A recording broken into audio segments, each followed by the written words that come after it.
அஸ்ஸலாமு அலைக்கும். நம்ம இன்றைக்கி சேமியா பிரியாணி ஆல்ரெடி நான் வீடியோ போட்டிருக்கேன். இது ஹஸ்பண்ட் கொண்டு வந்தது. நியாஸ் சிக்கன் பிரியாணி, கடைக்கு பேரே நியாஸ் சிக்கன் பிரியாணி. நம்ம கொஞ்சம் தட்டிடலாம். கொஞ்சம் நாங்கள் 2 பேரும் ஷேர் பண்ணி சாப்பிடுவோம், நானும் என் மகன்.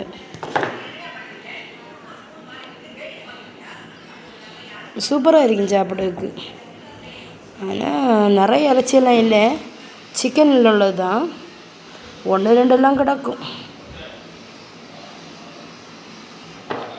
சூப்பராக இருக்கும். இதுக்கு தயிர் பச்சடியெல்லாம் வச்சு சாப்பிட்டா நல்லா இருக்கும்.